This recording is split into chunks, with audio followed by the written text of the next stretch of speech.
نصلی علی رسولہ الکریم بسم اللہ الرحمن الرحیم۔ اسلام کے 5 ارکان ہیں۔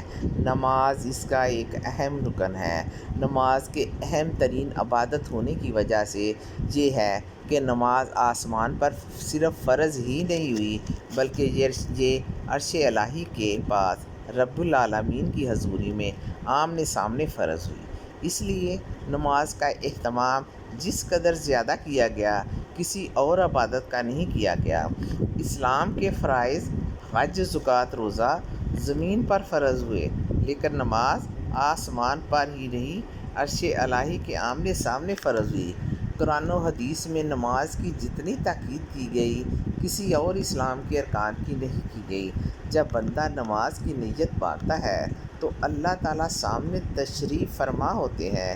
جب کوئی بندہ ادھر ادھر دھیان کرتا ہے تو اللہ تعالیٰ فرماتے ہیں، اے میرے بندے، ہم تیرے سامنے ہیں، تو ہماری طرف نہیں دیکھتا؟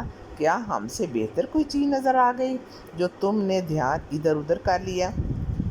جب بندہ نماز پڑھنے کھڑا ہوتا ہے اور اللہ اکبر کہہ کر نیت باندھتا ہے، اس کی کیفیت یہ ہوتی ہے، ادھر اللہ اکبر کہا تو نماز ختم ہوئی، ادھر سارے گناہ معاف کر دیے جاتے ہیں۔ جب نمازی سبحانک اللہم کے بعد اعوذ باللہ پڑھتا ہے تو نمازی کے ہر بال کے بدلے نیکی لکھی جاتی ہے۔ جب الحمدللہ پڑھتا ہے تو ایک حج اور ایک عمرے کے برابر ثواب ملتا ہے۔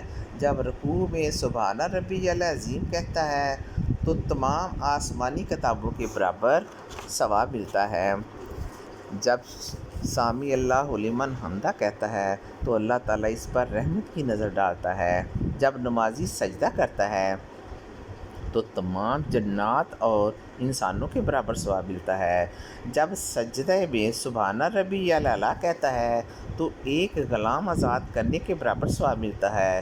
جب سلام پھیرتا ہے تو جنت کے 8 دروازے کھول دیے جاتے ہیں، جس دروازے سے چاہے اندر داخل ہو جائے۔ حسن بصری رضی اللہ تعالیٰ عنہ فرماتے ہیں، نمازی کو خصوصی عزتیں حاصل ہیں۔ جب نمازی نماز پڑھنے کے لیے کھڑا ہوتا ہے تو بندے پر رحمت الہی گٹا چھا جاتی ہے اور نیکیاں رحمت بن کر اس کے اوپر بارش کی طرح برستی ہیں۔ فرشتے نمازی کے چاروں طرف کھڑے ہو جاتے ہیں اور اس کو اپنے گھیرے میں لے لیتے ہیں۔ ایک فرشتہ پکارتا ہے، اے نمازی، اگر تو دیکھ لے تیرے سامنے کون ہے اور تو کس سے بات کرتا ہے تو قیامت تک سلام نہ پھیرے، اور تو خود خواہش دل میں رکھے کہ یا اللہ، نماز پڑھتے پڑھتے میری جان نکل جائے۔ قیامت کے دن جب نمازیوں کو جنت میں جانے کا کہا جائے گا تو پہلے ایک جماعت جنت میں جائے گی جن کے چہرے سورج کی طرح چمک رہے ہوں گے۔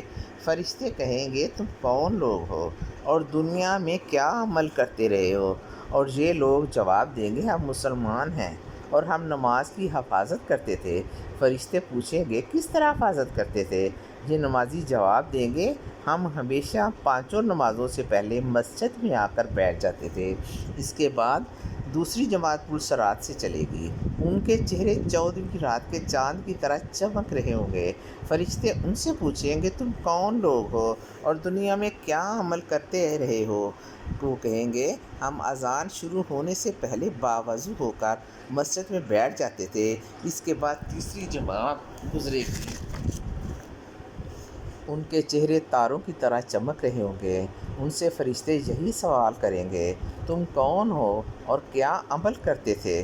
ان کا جواب یہ دیں گے کہ ہم اذان سن کر وضو کرتے اور مسجد میں نماز کے لیے چلے جاتے، اور یہی عمل خدا تعالیٰ کو پسند آیا۔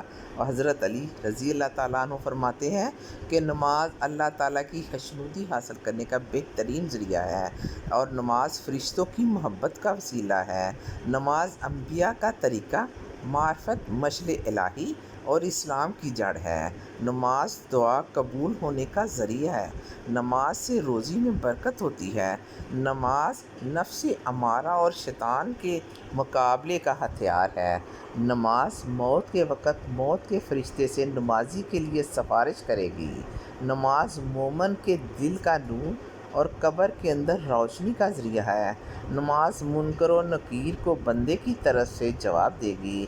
یہ قیامت کے روز نمازی پر سایہ کرے گی۔ یہ نمازی کے سر کا تاج اور بدن کا لباس ہوگی۔ یہ قیامت کے دن نمازی کے آگے مشعل بن کر چلے گی۔ یہ قیامت تک نمازی کے لیے جہنم کے درمیان کھڑی ہو جائے گی۔ اللہ تعالیٰ کے سامنے بخشوانے کے لیے سفارش کرے گی۔ نمازی کو پلسرات سے گزارے گی۔ یہ جنت کی کنجی ہے۔ وہ جنت کے بند دروازوں کو کھول کر نمازی کو اس کے اندر داخل کرے گی۔ اللہ تعالیٰ ہم سب کو نماز پڑھنے کی توفیق عطا فرمائے اور اسلام کے 5 ارکان پر چلنے کی توفیق عطا فرمائے۔ آمین ثم آمین۔